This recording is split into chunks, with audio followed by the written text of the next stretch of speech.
Cordero, Infantes, César Revilla y a todos los asesores que están aquí presentes. Muy buenos días con todos. Quiero presentar a la mesa que aquí nos acompaña. Ustedes conocen muy bien al expositor Agustín Laje Arrigoni, quien hoy nos va a compartir una charla en este desayuno que hemos titulado Poder Legislativo y Batalla Cultural, y lo acompañan Carlos Polo Samaniego, presidente del Instituto de Investigación en Población, y Juliana Caxia Arana, directora de la Asociación Origen, quien también nos estarán compartiendo unas palabras. Les agradezco su participación. Para nosotros es importante la presencia de cada uno de ustedes porque sabemos que son los que se encargan precisamente de asesorar a los congresistas y que de una otra manera necesitamos que fijen una posición con referente a posiciones tan álgidas, ¿no?, como la batalla pro vida, pro familia, la batalla por la libertad y por la patria, que es principalmente lo que nosotros creemos y defendemos. Así que les agradecemos y espero que esto sea de sumo provecho para todos ustedes. Cabe recalcar que este Congreso se ha caracterizado por ser un Congreso que ha defendido muchísimo estas libertades, ha defendido muchísimo estos valores y lo ha demostrado en la cancha cuando hemos tenido que votar. Por eso yo agradezco infinitamente la participación de todos los congresistas y asesores que han hecho posible que hayamos alcanzado importantes logros, como por ejemplo en septiembre del año pasado, la aprobación de la moción 295 que declaró de importancia e interés nacional la conmemoración del Día de la Familia Peruana, ¿no?, de iniciativa de la congresista Milagros Aguayo, o como la moción que se aprobó en marzo de este año, que es la moción 1992, que declara de importancia e interés nacional la conmemoración del Día del Niño por Nacer, que obtuvo 77 votos a favor. Entonces, estas conmemoraciones, estas mociones, son sumamente importantes, y justamente de eso nos va a hablar Agustín, sobre la batalla cultural, porque eso también es parte de la batalla cultural que tenemos que hacer desde este Congreso, conmemorar aquellas fiestas, ¿no?, que por el Estado han estado olvidadas, justamente por empoderar agendas progresistas y globalistas. Batallas importantes como la reciente, cuando aprobamos el proyecto de ley 904, ¿no?, que ya es ley, que ya ha sido publicado en el Diario Oficial del Peruano, que permite la participación activa de los padres de familia en la formulación de los contenidos educativos. Eso ha sido un enorme logro para la sociedad peruana, para los padres de familia y sobre todo para mejorar la educación de nuestro país. Después de haber tenido episodios tan nefastos como el descubrimiento de los links con carácter pornográfico en los libros de segundo y tercer grado de secundaria, hoy tenemos esta ley que justamente busca evitar que ese tipo de situaciones nuevamente se repitan en nuestro país. Leyes como por ejemplo también la presentación del proyecto que reconoce derechos al concebido, o la aprobación del desarchivamiento de la ley que derogó el decreto legislativo 1323, la famosa ley Mordaza, actividades importantes como la caminata por la vida, que trajo a más de 7.000 personas aquí al frente del Congreso, o como la que se convocó hace unos días para justamente buscar la aprobación del proyecto de ley 904 en la Plaza San Martín bajo el logo "Con mis hijos no te metas", bloqueo de iniciativas legislativas también que vienen desde ese otro lado, como por ejemplo la ley que busca las masculinidades igualitarias, o como la que acaban de rechazar la Comisión de Relaciones Exteriores en cuanto a la Convención para eliminar toda forma de discriminación, que sabemos que es una ley encubierta para tergiversar o para restringir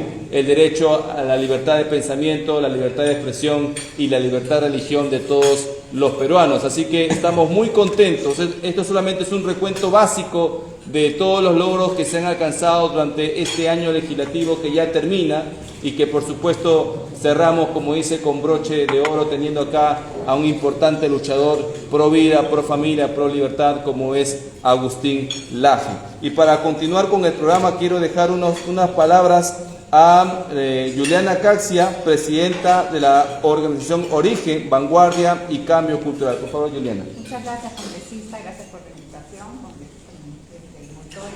congresistas, gracias.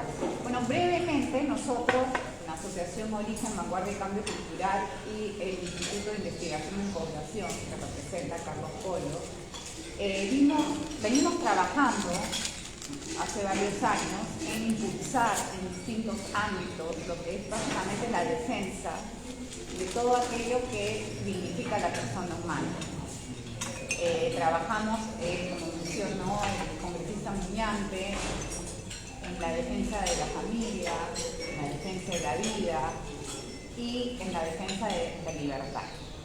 En esa línea, hace 5 años, cuando el Ministerio de Educación publicó el nuevo currículum escolar de educación básica escolar, implementando el enfoque de género como un enfoque transversal y obligatorio para cualquier escuela nacional, pública, privada, laica o religiosa, justamente en el año anterior, pocos meses, Agustín Laje junto con Nicolás Márquez publicaron el libro negro de la nueva izquierda.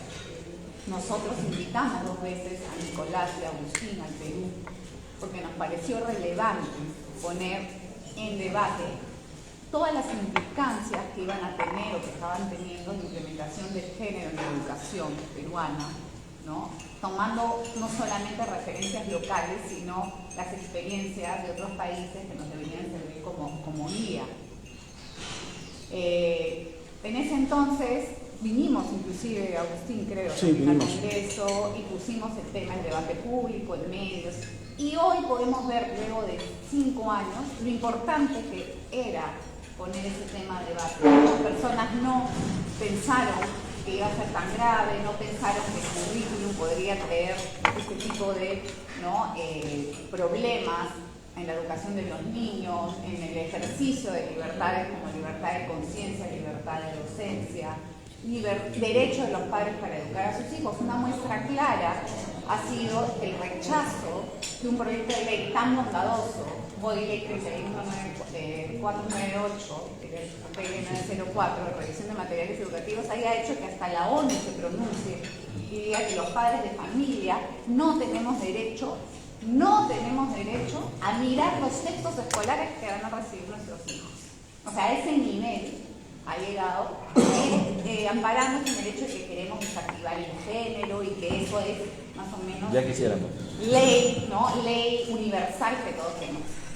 En la misma línea, hoy Agustín ha publicado, en los últimos meses ha publicado el libro La Batalla Cultural, donde ya no solamente da un diagnóstico en temas de género, sino que avanza en un tema muy importante, en qué es la batalla cultural y cómo se está dando y la importancia de tenerla en cuenta y darla desde los distintos ámbitos en que todos nos movemos. Y por eso es que nos parece relevante y es vital, porque ya lo explicaron evidentemente, que el poder legislativo es clave, sino el poder más importante en la batalla cultural. Lo que ha mencionado el congresista Muñante, cada una de esas menciones que le ha hecho a todas las acciones que se han hecho, van deteniendo, ¿no? El ataque a las libertades y va también sembrando nuevas formas de defender aquello que es nuestro.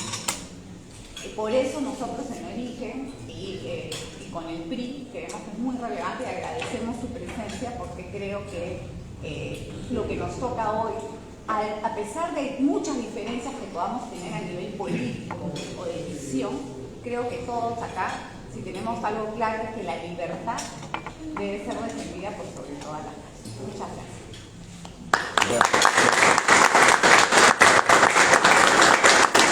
Bien, ahora sí, me toca tener el honor de presentar a Agustín Laje. Él es politólogo, investigador y comunicador, licenciado en Ciencia Política por la Universidad Católica de Córdoba, máster y doctorando en Filosofía por la Universidad de Navarra. Ha escrito numerosos ensayos de investigación política, bestseller, publicado en más de una docena de países. En el 2016 publicó junto a Nicolás Márquez el libro negro de la nueva izquierda. Su último libro, publicado en 2022, se llama Batalla Cultural. Se encuentra actualmente como número 1 en ventas en la sección Sociedad y Ciencias Sociales en español de la plataforma Amazon. Colabora en más de una docena de think tanks en la región y sus presentaciones y video, conferencias contra el marxismo cultural y denunciando la ideología de género, tiene pues millones de vistas en sus redes sociales. Con ustedes, Agustín Laje Rigoni.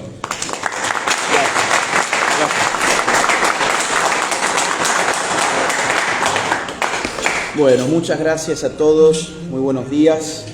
Gracias, congresista Muñante, por invitarme a la Casa del Pueblo Peruano.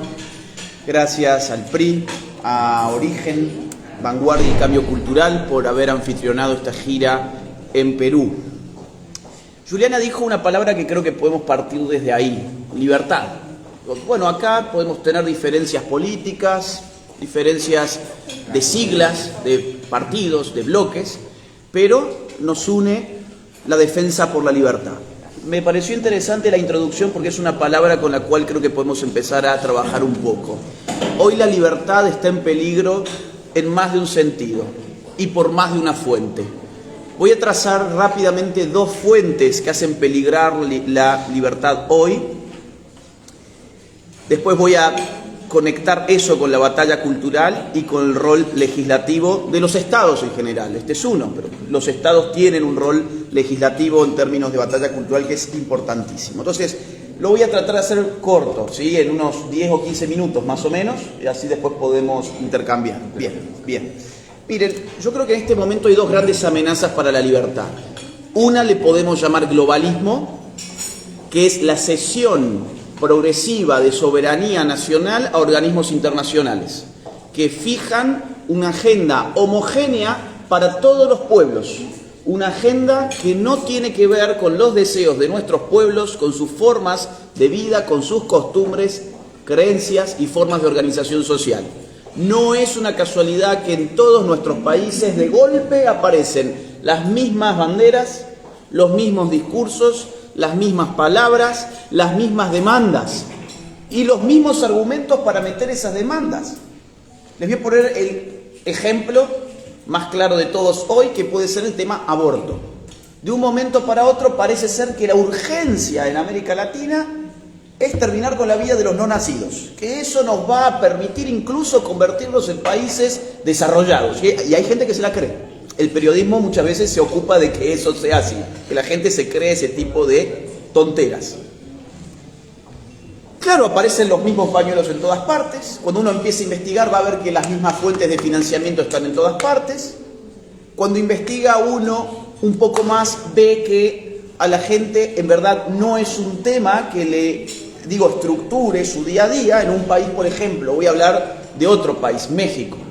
En México, de hambre, por año se mueren, ¿sí?, de hambre, alrededor de 3.000 mujeres, de hambre.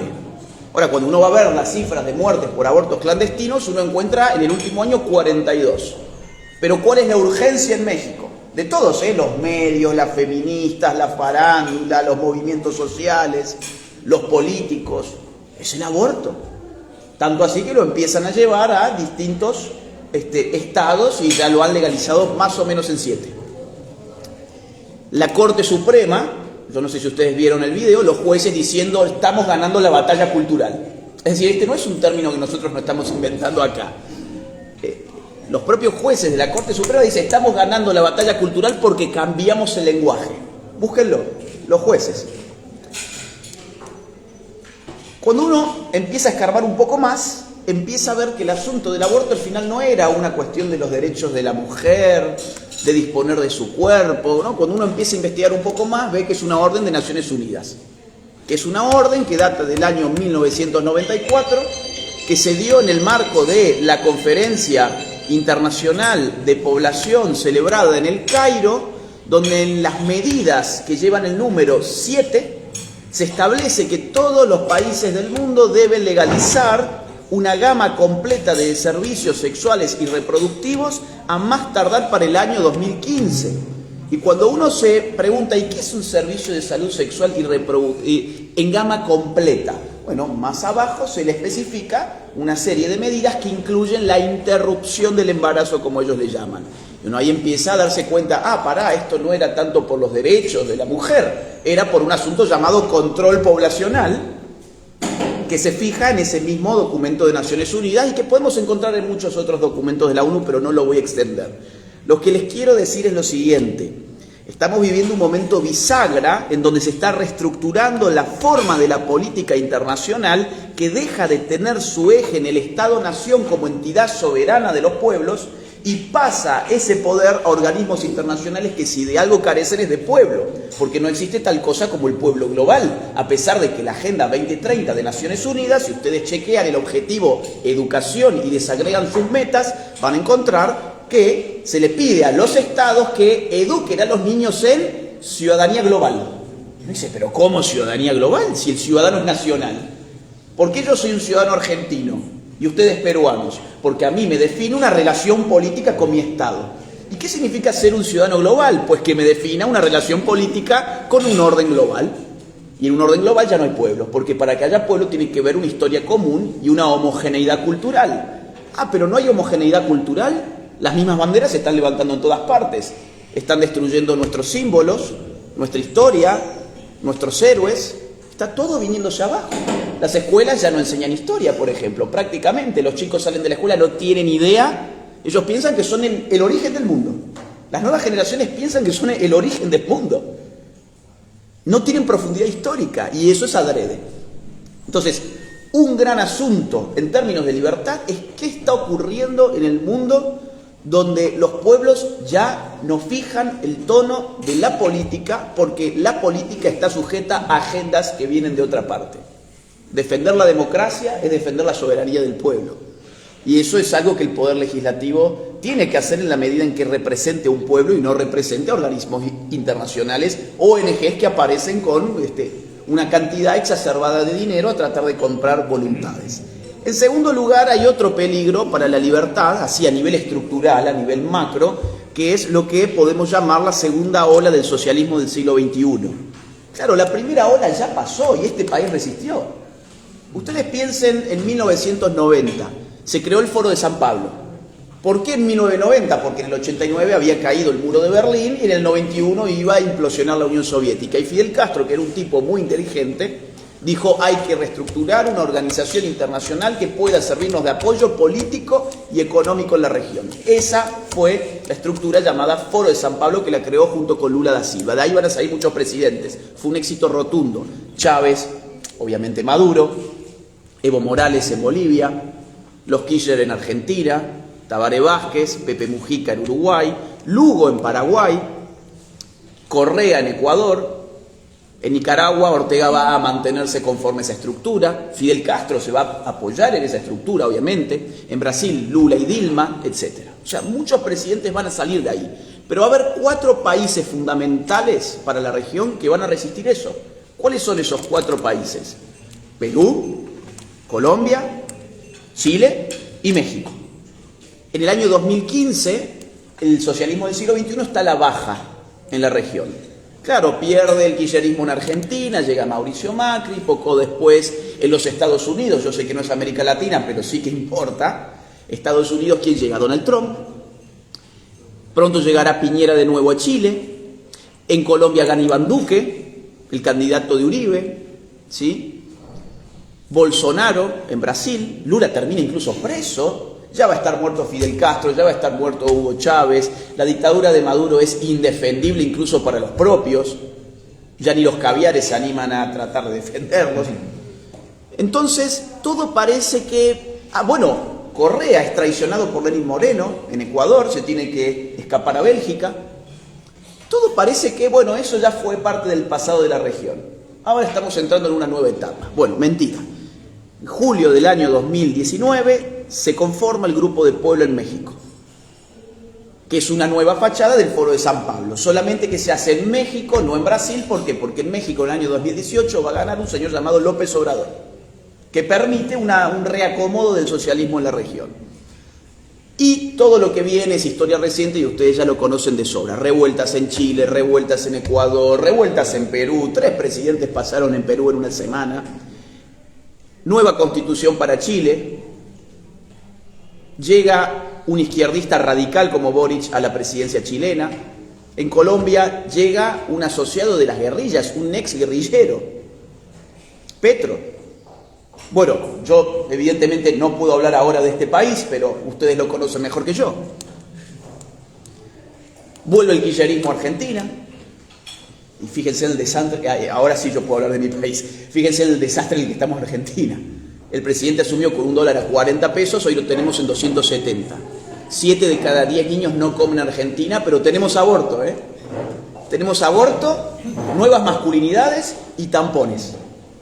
Pero bueno, 7 de cada 10 niños no comen. Y cuando uno mira el mapa de la región, va a encontrar que se está tiñendo todo de rojo, todo.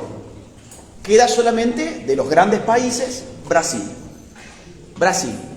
Pero ahora tienen elecciones y Lula se pasea por los países recibido como jefe de Estado. Fíjense cómo lo recibieron en México recientemente, por ejemplo. Impresionante, los 3 poderes como si fuese el presidente actual de Brasil. Claro, ¿qué hace? Y la izquierda sabe apoyarse muy bien en sus socios internacionales. Tienen una destreza envidiable para eso.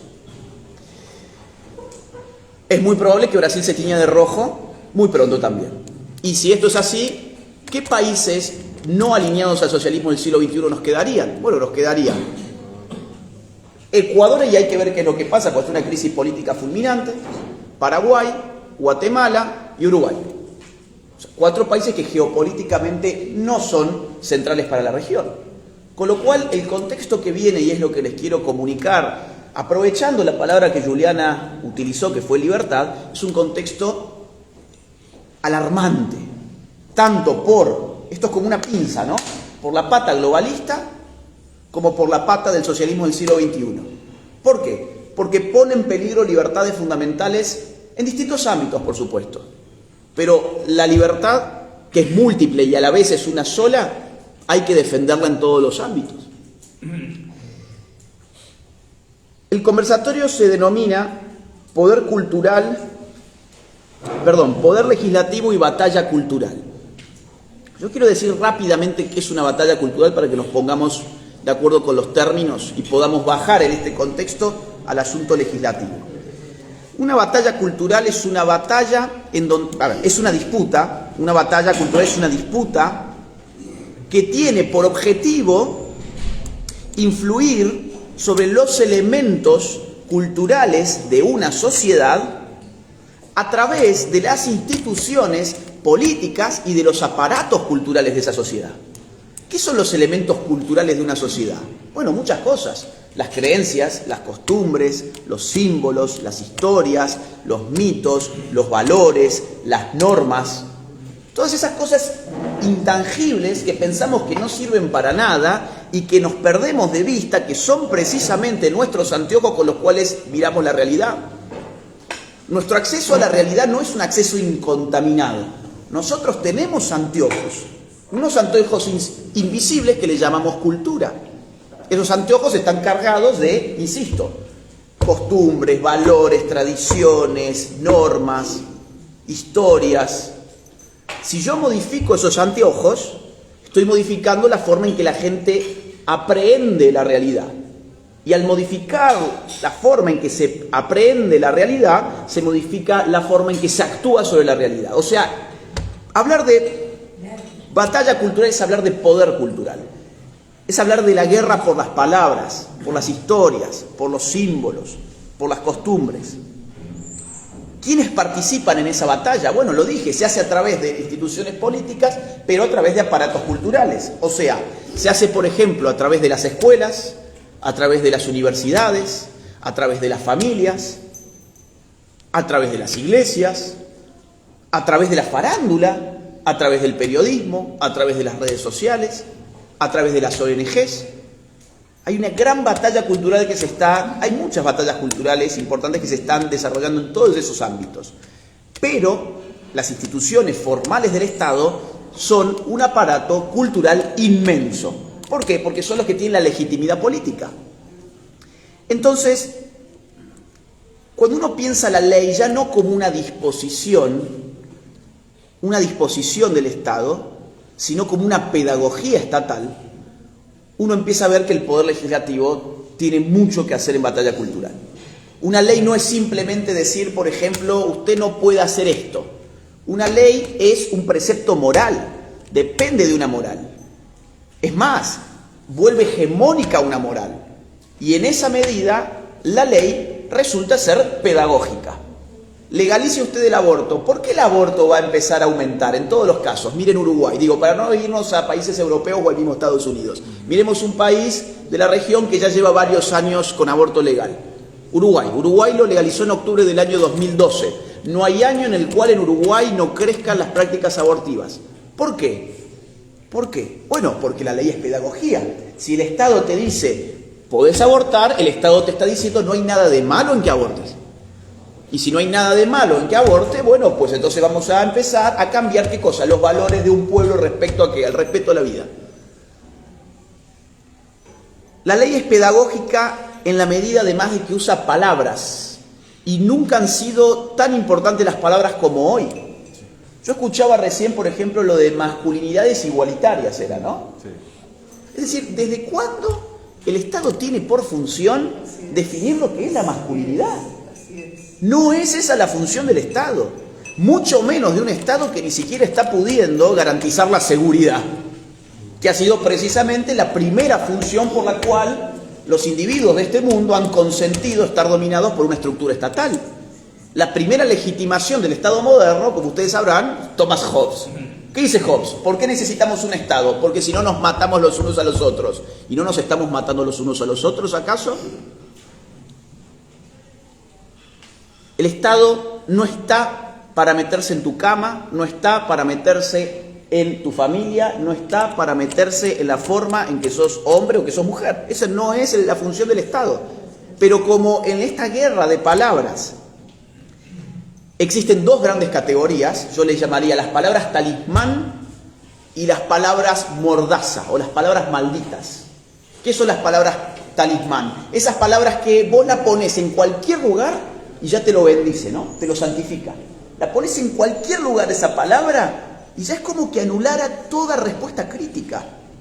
Por eso, masculinidades igualitarias, ¿no? Póngale ustedes igualitario a cualquier tipo de proyecto de ley que a ustedes se les ocurra. Es más, a ver, perdón por el ejemplo exacerbado, pero lo creo firmemente. Hagan un proyecto de ley para legalizar la pedofilia y pónganle que es el acceso igualitario a los niños. Y va a haber mucha gente que no va a percibir el horror del proyecto de ley. Igualitario. Hay otra gran palabra talismán que es inclusivo. Yo pregunto, ¿inclusivo de qué? Es decir, ¿cuál es el límite de la inclusión? ¿Cuál es el límite? ¿Hay que incluir a hombres en baños de mujeres? Porque dicen que son mujeres y vamos a poner en riesgo la integridad física y psicológica de una mujer, porque se nos ocurre que hay que incluir a hombres dentro de baños de mujeres. Digo, este ejemplo no es exacerbado, es un ejemplo que se está legislando en muchos países. Vamos a incluir hombres que se autoperciben mujeres en ligas de natación para que terminen recibiendo el récord. Esto acaba de pasar en Estados Unidos. Hoy en Estados Unidos, con el cuento de la inclusión, ¿saben qué? Ya nadie puede definir lo que es una mujer.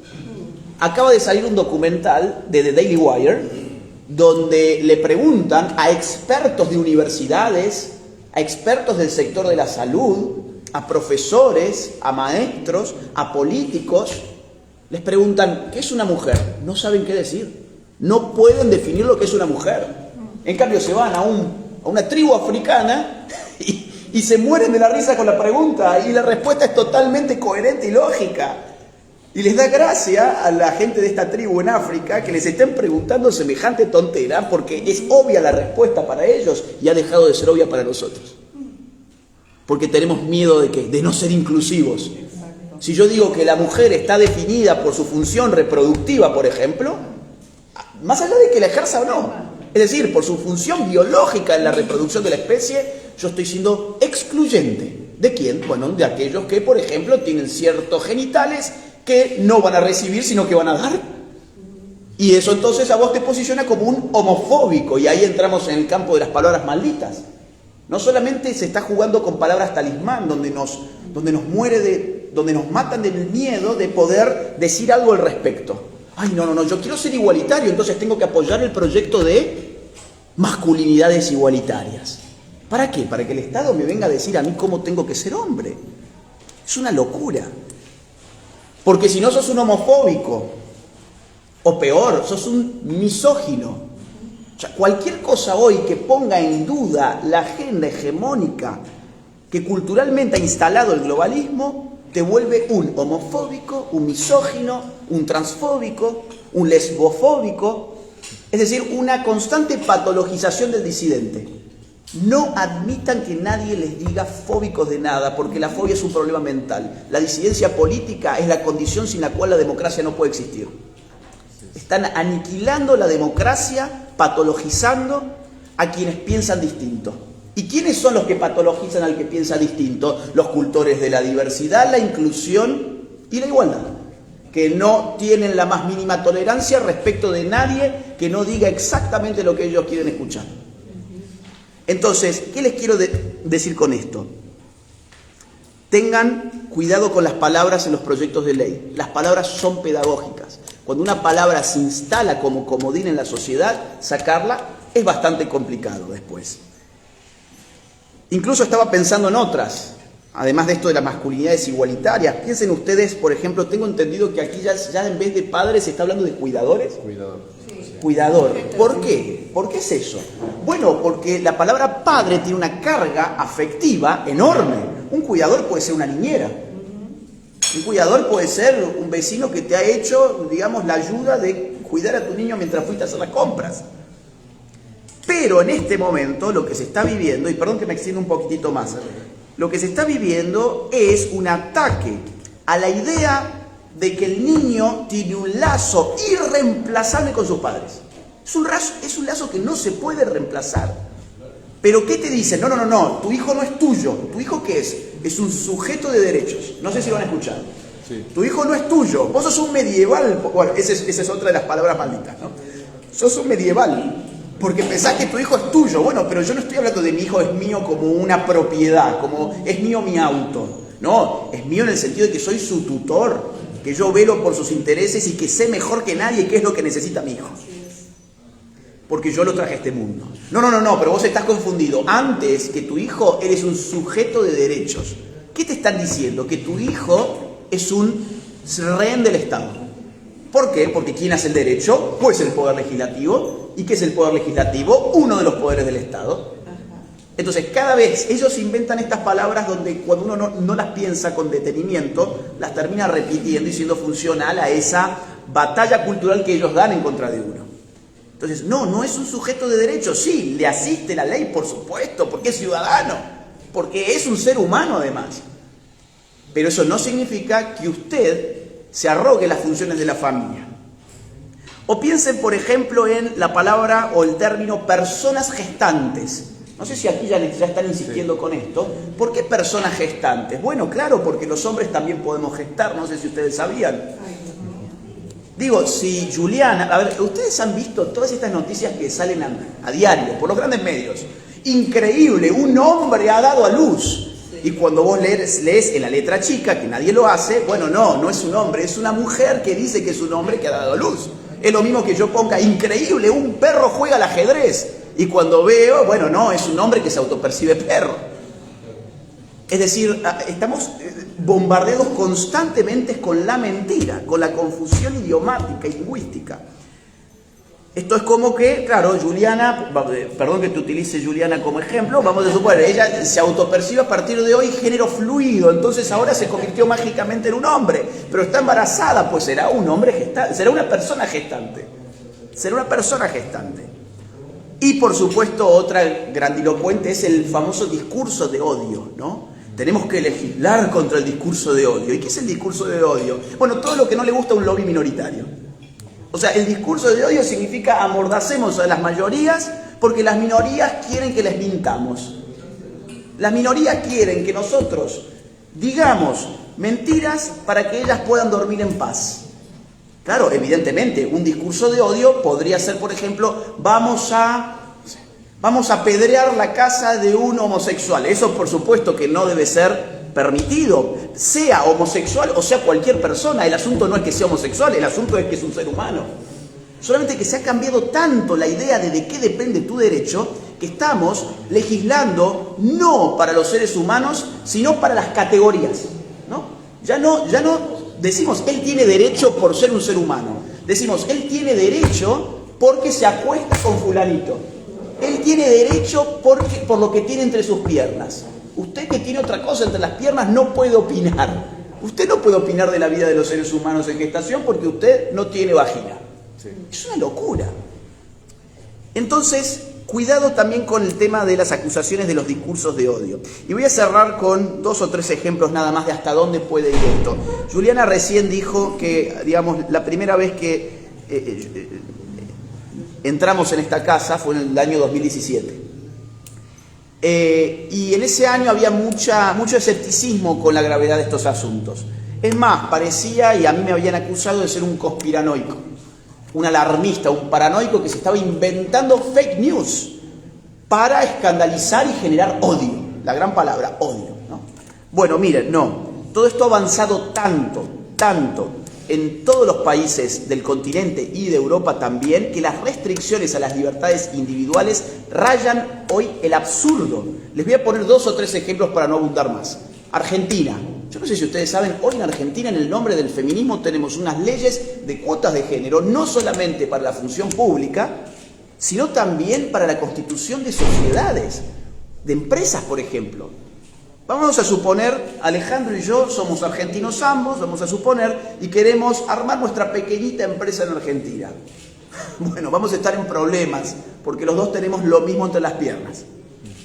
Entonces, ¿saben qué tenemos que hacer? Por la ley de paridad de género, ir a buscar a 2 mujeres para poder cumplir un requerimiento legal, que es ser 2 y 2 en la constitución de una empresa. Bueno, ocurre que no esperamos tantas ganancias iniciales como para poder mantener un directorio de 4 personas. Bueno, entonces no crean su sociedad.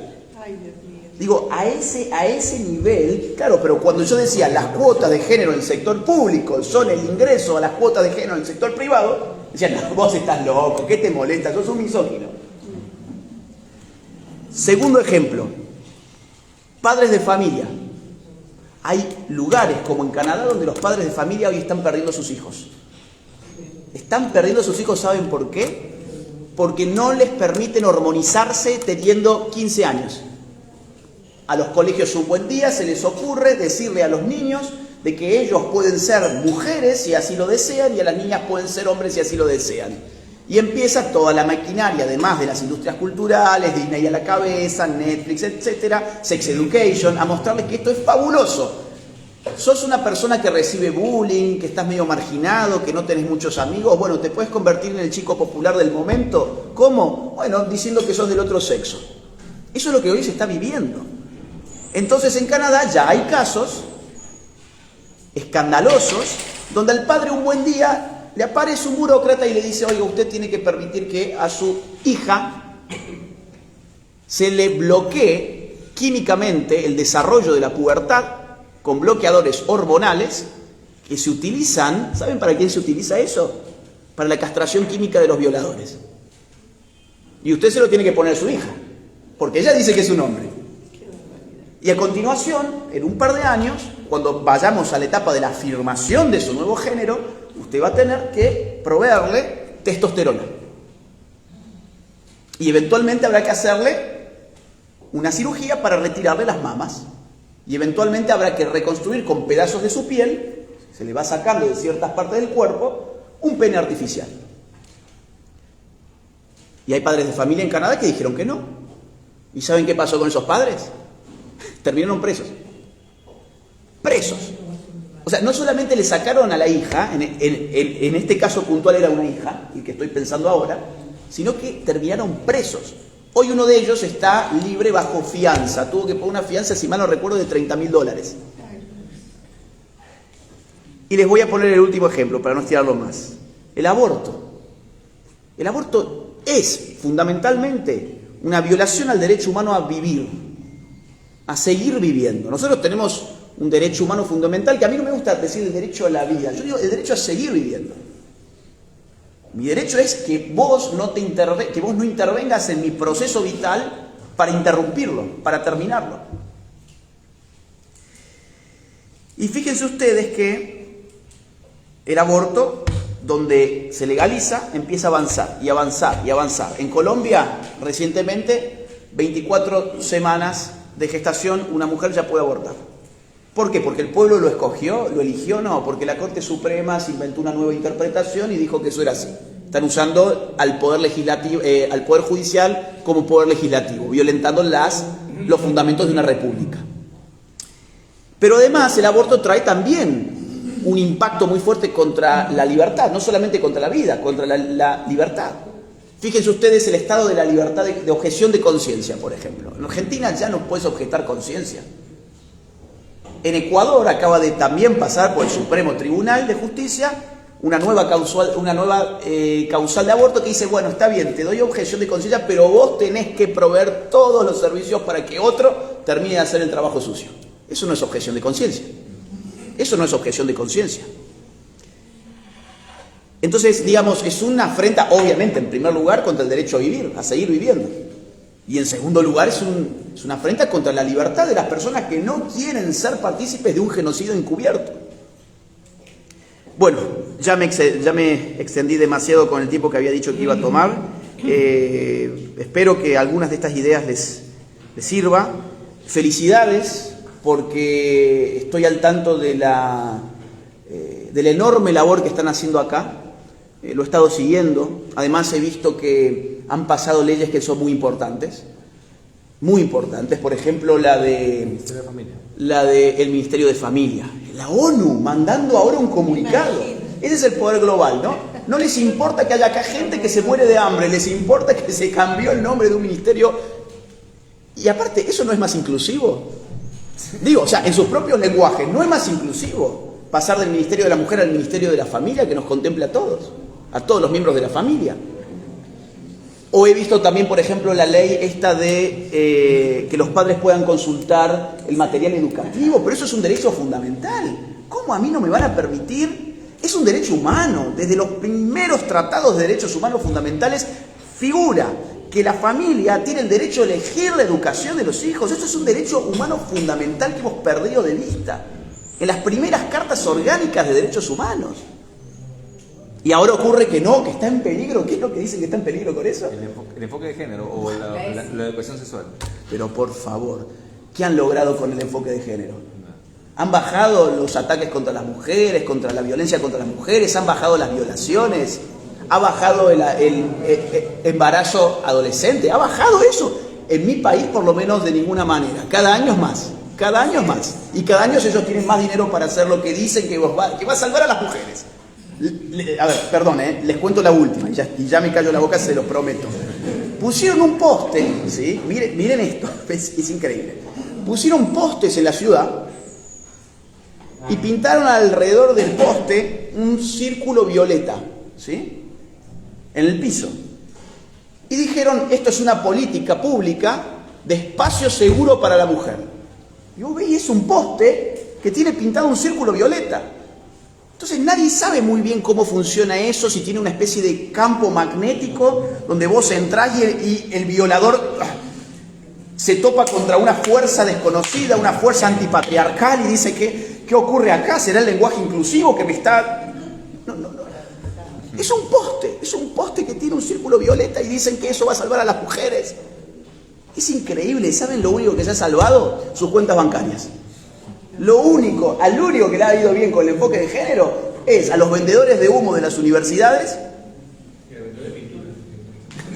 a los vendedores de pintura y de postes y a los políticos que, bueno, muy cool, yo soy feminista, yo lucho contra el patriarcado. Bueno, ahora sí, yo me callo la boca así podemos dialogar. Bueno, gracias.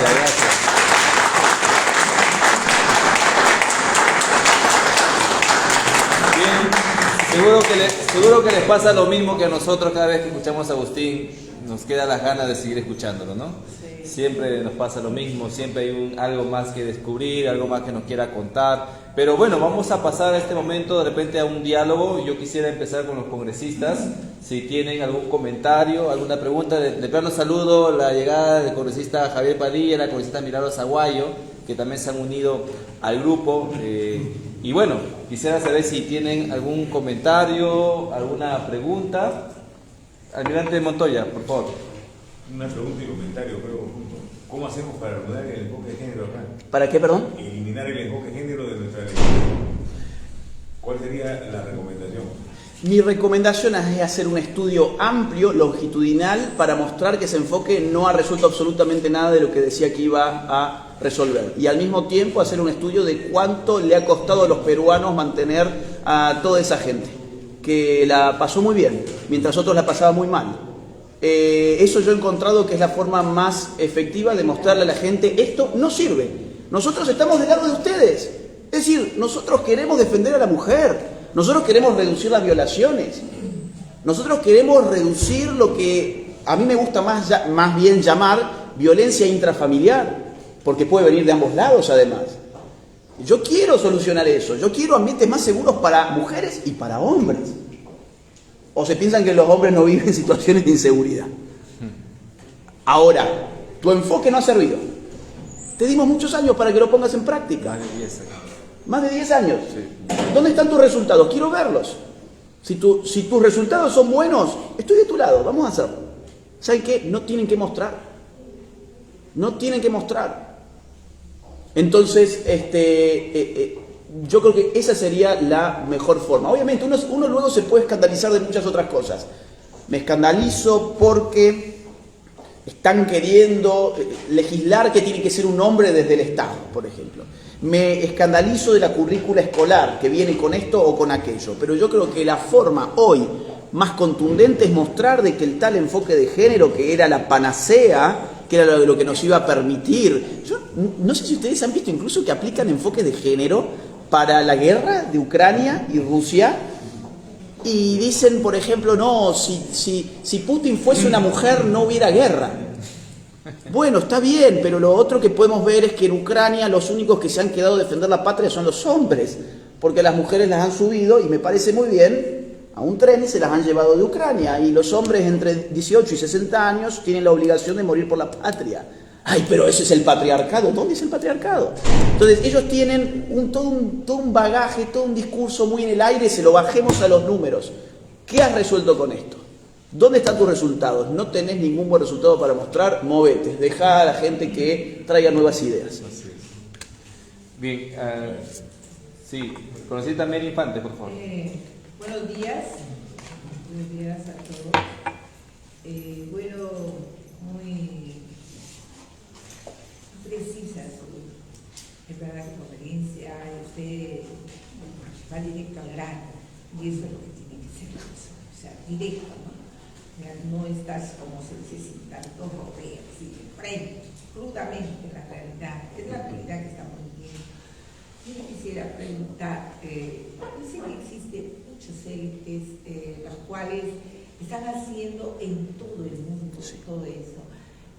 Para usted, ¿quiere hacerle dos preguntas? Sí, claro, con gusto. Para usted, ¿quién cree que sea esta potencia que en verdad, como podemos observar en el mismo pleno, que hay personas que tratan de hacernos pensar, o que quizás, si no fuera porque ya somos personas mayores, es decir, yo me siento hombre a pesar de que soy mujer y estoy feliz porque vivo como mujer, sí. ¿No es cierto? O sea, como que tú dices, pero si es feliz, o de repente yo no soy feliz con mi pareja, porque de repente no me encuentro la identidad, ¿no? Bueno, pienso que sea una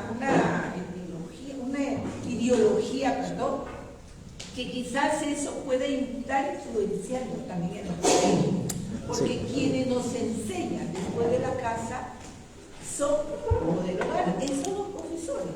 Sí. Y lamentablemente los docentes, muchos de ellos, que están saliendo promociones con ideas tergiversadas, sí, que quieren influenciar en los adolescentes. En la zona, yo tengo una de los departamentos, sobre todo Condorcanqui, donde tenemos una alta incidencia de violaciones en niños. Y es una verdad. Yo quiero que usted me diga, a través de toda su experiencia, ¿qué debo hacer como congresista para empezar a trabajar? ¿Cómo puedo hacerlo? Hemos tomado el problema de la violencia hemos mandado a hacer, bueno, no sé si estará bien la idea, ¿no? Hemos mandado a hacer boletines para ir a los colegios, pero en los boletines una foto donde avisa al número 100 si eres tocada, si alguien te trata mal. Y hay fotos que si tú estás pasando esto, denuncia. Entonces, esa es una forma de cómo identificarnos, solucionar parte de la violencia, ¿no? Y otra, yo quisiera, qué modelo podríamos nosotros tomar para incluir en la familia, que últimamente nosotros, la familia es el primer centro de aprendizaje, desde que nosotros abrimos los ojos y empezamos a ver, como ya se ha demostrado, que al tercer mes de vida nosotros vemos los colores y vamos aprendiendo, porque nosotros lo hacemos con un libro abierto, donde cada día, cada minuto, cada segundo vamos aprendiendo lo que hay en nuestro entorno. Bien. Esos son los colegios. Bien. Entonces yo quisiera que usted, a través de su experiencia, nos comentara para ver cómo debemos nosotros como congresistas llegar a nuestro departamento, a nuestras ciudades, cómo trabajar en esas cosas, pero así, bien, que algo que al solamente mirar nos lleve a reflexionar a que ya es tiempo que debemos de cambiar esto, porque es verdad, si seguimos callados, porque nosotros somos los que nos estamos dando cuenta, y nosotros en el hemiciclo, que somos un grupo, claro que regular, pero no todos, queremos que por favor nos dé esas ideas, esas pautas que son muy importantes para, perfecto, para el caso mío, para sí, personas. con mucho gusto. Bueno, hay varias cosas en lo que usted dijo. El primer punto fue de las élites. Bueno, a ver, no hay una élite, hay muchas élites que están interesadas en todo esto, por distintos motivos. Podemos pensar motivos económicos.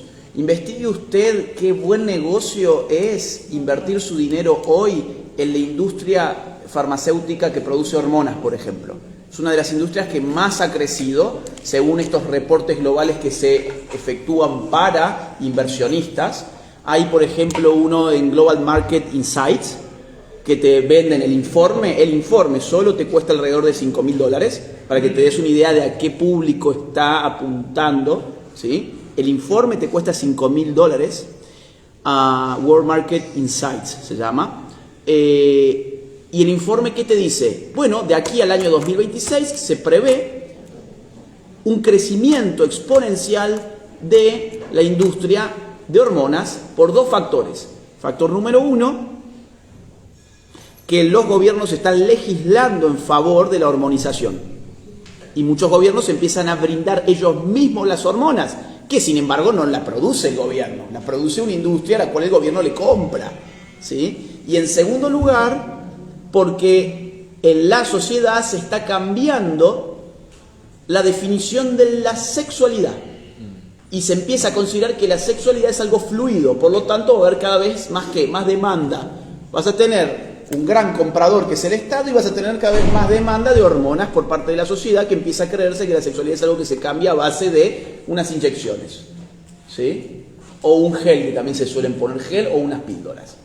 Entonces, por ejemplo, ahí tenés la élite farmacéutica que financia este tipo de lobbies. ¿Por qué? Porque le conviene que esas variables sigan avanzando y que esas legislaciones sigan avanzando. Ahora, pensemos en una élite política. Acabamos de hablar de una élite económica. Pensemos en una élite política. Bueno, Naciones Unidas es la élite mundial. ¿Y por qué Naciones Unidas tiene tanto interés en estas causas? Bueno, algo recién sugerí: control de la natalidad. Hay gente que está desesperada por reducir la natalidad en el mundo. Y cuando uno se pone a pensar, ¿y qué tiene en común todo este tipo de agendas? Aborto, transexualidad, lobby LGBT, feminismo, reducción de la natalidad. Miren ustedes España. España es el país hispanohablante que más ha aplicado estas políticas. Y hoy la tasa de natalidad de España no le permite para recambiar a su propia población. España es una población suicida. Es decir, en pocas décadas, o sea, está camino a la extinción. ¿Saben cuál es la tasa de aborto? ¿Cuál es el porcentaje de abortos en España? Miren, 1 de cada 5 embarazos en España termina en un aborto. Reduje un 20% de la natalidad en un año solamente con una política abortista. 20% es un montón.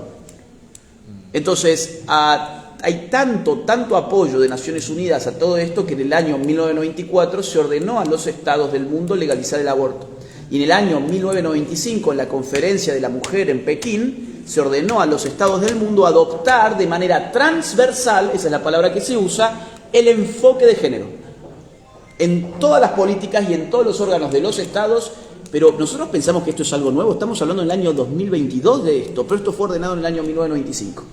Y está publicado, que los asesores, por favor, si van a trabajar sobre el tema, revisen esos documentos. El del Cairo del año 1994, sobre todo el conjunto de medidas, que son el número 7, y la introducción, donde te dice Naciones Unidas, hay un problema de natalidad que hay que resolver urgentemente. Dice, de aquí al año 2015 tenemos 3 expectativas de crecimiento poblacional. La de mínima, 7.100 millones de personas, la de media, 7.500 millones de personas, y la de máxima, 7.800 millones de personas. Tenemos que lograr la de mínima, y para eso hay que aplicar políticas. ¿Políticas de qué tipo? Entre otras, abortistas, ¿sí? O sea, esto es un insumo para los asesores. Y los asesores también busquen el informe final de la Conferencia Internacional de la Mujer del año 1995 en Pekín. Y ahí van a encontrar cómo les impusieron a todos los estados del mundo el bendito enfoque de género que no sirvió para nada más que para impulsar una distorsión de la sexualidad que termina también en una baja de los índices de la natalidad. Con lo cual, bueno, Kissinger del año 74, Rockefeller del año 72 son otros informes que a los asesores les puede interesar buscar. Entonces, ¿qué digo con esto resumiendo? Que hay distintos intereses, políticos, económicos, ¿sí? En segundo lugar, usted dijo, bueno, ¿qué pasa con una persona que dice, bueno, yo soy feliz así, yo soy feliz autopercibiéndome de otro género? Libertad completa. Es decir, acá no hay que restringir el derecho a autopercibirse como uno quiera. Ese no es un problema. A ver, yo no tengo ningún problema si cualquier adulto de acá me dice yo me autopercibo de otro sexo. Es un problema suyo y el Estado no debería ir y pegarle o multar a esa persona o ponerla presa por eso. Ahora, él no tiene a su vez derecho a obligarme a mí a que yo modifique mi percepción sobre la sexualidad para que él no se ofenda. O sea, yo no puedo estar obligado a mentir para que esa persona no se ofenda. Y mucho menos, el Estado no puede obligar a mis hijos a estudiar mentiras para que esa persona no se ofenda. Esa es la diferencia entre una cosa y otra. Y respecto de la palabra feliz, yo no soy quien para decir que es la felicidad. Lo que yo sí le puedo indicar es que la tasa de suicidio y el promedio de vida, la expectativa de vida de la población transexual es, digamos, la expectativa de vida es minúscula. Y la cantidad de suicidios, intentos de suicidio son astronómicos. Ay, es que eso es porque ustedes les hacen bullying. No, vayan a ver los suicidios en San Francisco, la capital gay friendly del mundo. ¿Sí? Vayan a ver en los países donde más ha avanzado el género. ¿Cuántos se suicidan? ¿Cuánto? ¿Qué expectativa de vida tienen? Miren, andaba el último dato que vi, si mal no recuerdo, de los intentos de suicidios en un 52%. 52%. Impresionante. Bueno, digamos, yo no soy quien para decir si esa persona es feliz o no, pero si está queriendo cometer un suicidio, yo intuyo que algún problema tiene. Y estar en guerra con tu propio cuerpo es un problema. Te han dicho que podías cambiar de sexo y te hormonizaste, te sacaste pedazos de piel para ponerte en otras partes, te llenaste de plástico el cuerpo y resulta que no has cambiado de sexo y eso se nota. Obviamente vas a caer en una depresión profunda. Otro punto, dijo usted el asunto de la violencia en ciertas regiones y yo creo que ahí, digamos, lo que se puede aplicar, así en términos prácticos, es lo que se llama el enfoque de familia. El enfoque de familia ve mucho más allá de lo que tiene entre las piernas las personas, que eso es el enfoque de género. El enfoque de familia considera, y esto también es bueno para los asesores, estudien el enfoque de familia. El enfoque de familia considera que lo que ocurre en la familia es fundamental para la vida de los ciudadanos y para la vida del conjunto social. Cuando uno empieza a fragmentar la familia, lo que está generando son ciudadanos disfuncionales. Es desvío social, dirían en sociología. El desvío social tiene una correspondencia casi par a par con la degradación familiar. Hay muchos estudios al respecto. Podemos encontrar, por ejemplo, las probabilidades que tiene un niño de tener éxito escolar cuando ha tenido a sus dos padres, o sea, papá y mamá, y cuando ha vivido con solamente uno de ellos. Y van a encontrar una brecha de familia, no una brecha de género, una brecha de familia enorme en el resultado escolar. Miren los índices de drogadicción. ¿Cuántas probabilidades hay de que un joven caiga en las drogas de acuerdo a su estructura familiar? Miren el asunto del crimen. ¿Cuánta probabilidad de cometer crímenes hay de acuerdo a su estructura familiar? Y van a encontrar que muchos desvíos sociales están dados por la degradación de la familia. Entonces, ¿qué se puede hacer? Pues rescatar a la familia. Salvemos a la familia. Entonces, yo ya no me puedo extender más, pero esa es la clave que le doy. Para reemplazar el enfoque de género, se puede apostar al enfoque de la familia. Enfoque de familia, por supuesto que sí. Javiercito, la última intervención para... Agustín está con el tiempo. Claro, no, sí, yo comprendo. Muchas gracias, Agustín, por tu presencia, por tu participación en el evento. Estamos más que contentos por tu presencia el día de hoy. Solo para añadir algo como comentario a la pregunta del almirante, ¿qué hacer frente a esto de ideología de género? ¿Cómo contrarrestar? Bueno, desde nuestra posición lo venimos haciendo ya, ¿no? O sea, abogando por leyes que defienden nuestra posición. Pero también es importante el comunicar. Lo que tú estás haciendo es muy valioso y es lo que yo estoy tratando de imitar, porque a donde vamos, ocasión que tenemos, informamos, ¿no? Comunicamos, hacemos saber a la gente de qué estamos hablando. Y a mí me dicen, ¿por qué haces tantos eventos y ocupas los auditorios del Congreso? Bueno, pues son plataformas que me sirven para decir de una manera muy sutil lo que también pienso. No lo digo muy abiertamente, pero lo digo, que provengo de una familia que me hizo lo que soy, ¿no? Que es importante tener papá, que es importante tener mamá, y este es el ejemplo. Entonces uno va enseñando de poco en poco. Por eso es importante comunicar, sí, hacer extensiva la información, usar las redes sociales, todos los medios de comunicación posibles para que la gente esté más enterada, ¿no? Eso es valiosísimo desde mi punto de vista. Dentro de la Comisión de Cultura, Sí. Ocurrió hace poco que se presenta una propuesta de cambiar el nombre del Ministerio de Cultura por el Ministerio de las Culturas, ¿no? Entonces genera todo un tema interesante, porque con ese criterio, les decía yo, pues tendríamos que cambiar también el Ministerio de la Mujer por el Ministerio de las Mujeres, el Ministerio de Justicia por el Ministerio de las Justicias, el Ministerio de Trabajo por el Ministerio de los Trabajos, ¿no? Pero más allá del término propiamente, hay un tema de inclusión también que quieren meter por ahí, ¿no? Entonces, hay infinidad de formas como ellos están introduciéndose de una manera muy camuflada y en otras muy evidentes, ¿no? Entonces nosotros tenemos que hacer algo, no podemos seguir cruzados de brazos, ¿no? Y creo que lo que estás haciendo tú acá lo tenemos que seguir imitando. Muchas gracias. Muchísimas gracias, congresista. Yo voy a dar alguna idea sobre lo de la comunicación. Sí, comunicar es importante. Usted recién dijo, hay que ir al grano, ¿no?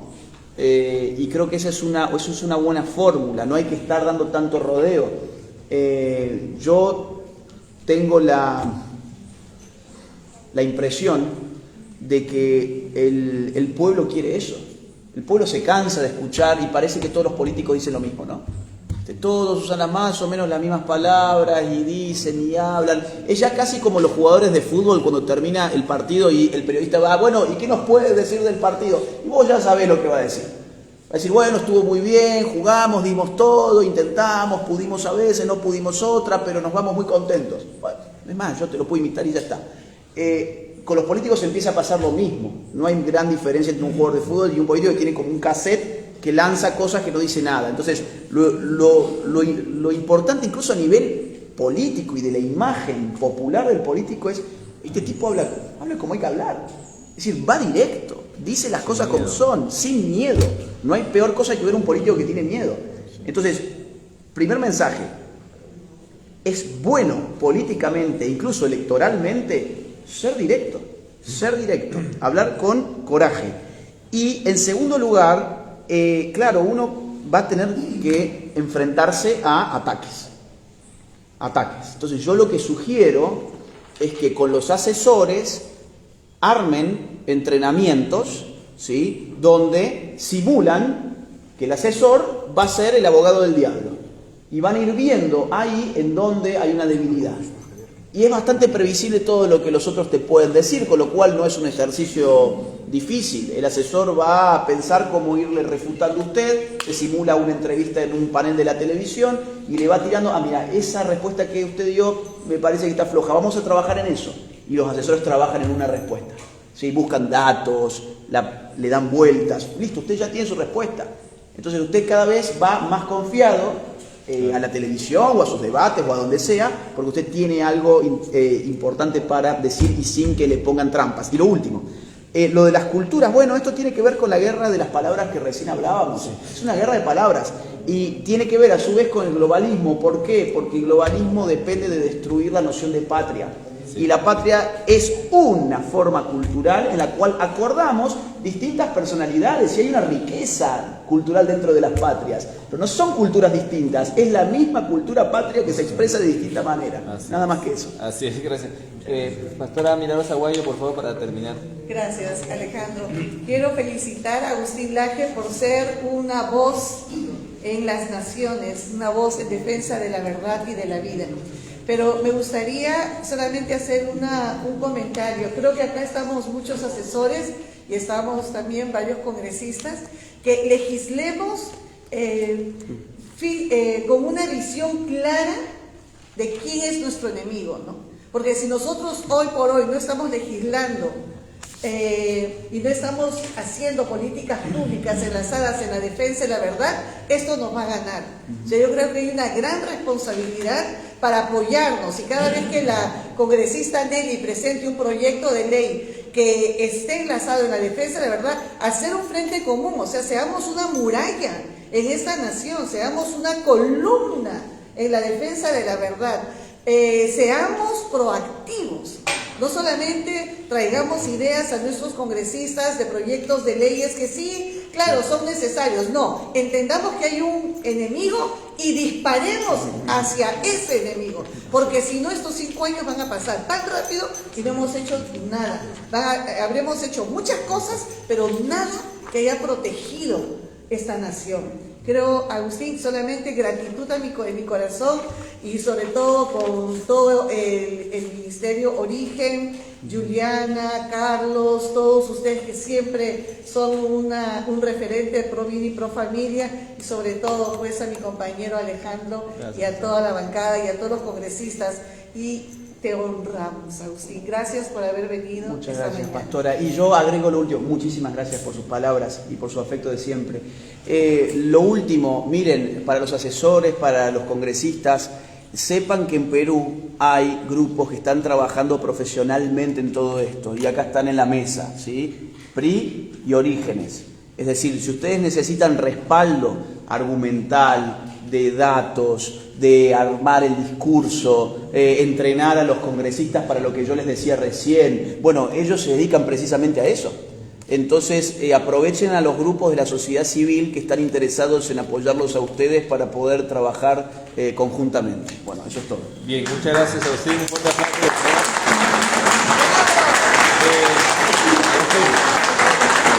Quiero abusar de tu valioso tiempo para solamente, vamos a hacer 2 presentes, por favor, permítenos, Agustín. En primer lugar, de parte de nuestro colega, el congresista Edras Medina, presidente de la Comisión de Educación, Juventud y Deporte del Congreso de la República, quiere otorgarte este diploma de reconocimiento, me lo ha encargado a mí ya que él no puede estar acá lamentablemente, y te entrega este reconocimiento en mérito a su contribución en favor de la sociedad latinoamericana, promoviendo el derecho a la vida, la dignidad de la persona, la familia, la libertad religiosa y la buena educación.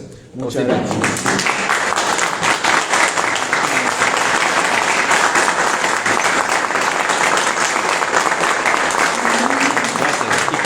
Quiero dejar también al vocero de nuestra bancada, el almirante Jorge Montoya, que también tiene un reconocimiento para ti.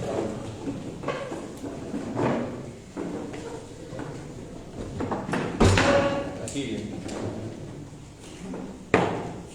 Agustín, la bancada de Renovación Popular quiere otorgarte este diploma por que dice lo siguiente: el Grupo Parlamentario de Renovación Popular otorga a Agustín Laje Arrigoni por su destacada labor académica y social en defensa de la vida, la familia y representar a Latinoamérica en la batalla cultural.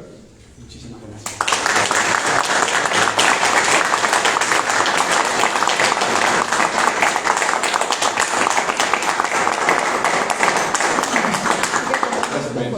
Suerte con la bancada, déjame. Mira, con el diploma de la bancada. ¿Acá? Sí. A ver, ¿cómo no? ¿Cómo no pones? Solo lo haces. Sí. Le va a hacer la invitación para que tenga la bancada. Si pueden anotar acá la salida. Listo, gracias. La mejor bancada. Okay, gracias. Bien, para finalizar solamente las palabras de nuestro amigo Carlos Polo para ya dar por concluida este conversatorio tan ameno y tan nutritivo que hemos tenido. Carlos, por favor. Sí, me toca lo más bonito que hay en esta vida, que es agradecer. Agradecer al señor congresista Alejandro Muñante por ser el anfitrión de esta reunión, agradecer la presencia de los señores congresistas que nos han visitado, agradecer a los asesores técnicos, a los asesores de prensa, a todos los asesores, las personas que nos han servido. Hoy día todos ustedes han hecho homenaje al otro nombre del Congreso, que es Parlamento. Estamos aquí para hablar. Y la Asociación Origen y el Instituto de Investigación en Población, decían PRI porque es Population Research Institute, en inglés. No tenemos nada que ver con el Partido Mexicano. Agradecer en nombre de nosotros su presencia y su participación, porque es lo que hacemos aquí: Parlamento, participación. Hemos venido muchas veces, acá hay muchos amigos con los que hemos trabajado. Hoy día en la batalla cultural, con un ponente de lujo. Otros días aportando en la parte técnica, con opiniones, con algunos comentarios a algunos proyectos de ley, o también en capacitaciones. Nos hemos reunido a capacitarnos con algunos equipos, estamos invitados todos, o en algunas cosas de prensa, o facilitar que otros grupos participen en este gran parlamento en el que hoy día ustedes han hecho un homenaje. Me han dado un aviso de servicio público para darles nada más para terminar, y es que si hay alguna pregunta que quisieran hacerle a Agustín, puedan hacerla a través de mi correo electrónico, así que les voy a dar un correo electrónico, es el mío, para trasladarle la pregunta a Agustín y posteriormente hacerles la respuesta del caso. Bien. Bueno, muchísimas gracias. Un minuto más, por favor. Muchas gracias. Yo quiero solamente, ya por último, ahora sí les prometo por último, este es el acta de constitución del bloque parlamentario en defensa de la vida y la familia. Ya lleva varias firmas de varios congresistas que estamos conformando este bloque parlamentario que va a defender la vida y la familia durante todo este periodo parlamentario. Avisen a sus congresistas si es que no lo han firmado para que podamos hacer un trabajo en conjunto. Aquí hay dos congresistas que todavía no han firmado, que me gustaría que por favor pasen aquí a firmar de una vez, por favor, aquí en presencia de Agustín Laje. Por favor, queremos también nuestro congresista Cordero Contay, por favor. ¡Bravo!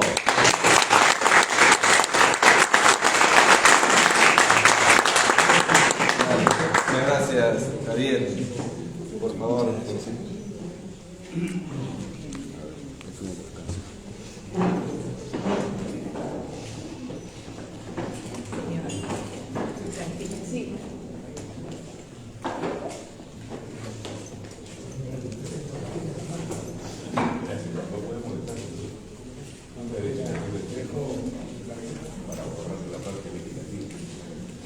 Excelente.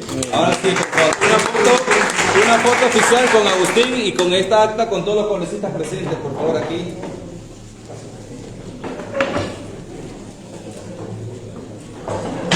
Mary, por favor, que ella es una flamante firmante del acta. Aquí, Mary es una de las nuestras. Vamos, Mary, vamos, Mary.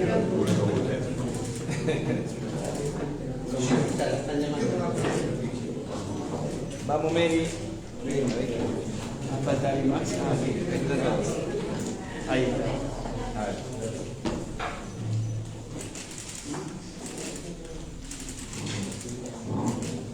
Buena. Excelente. Bueno, muchas gracias. Hasta una próxima oportunidad. Gracias con todos. Agustín, muy lindo verte.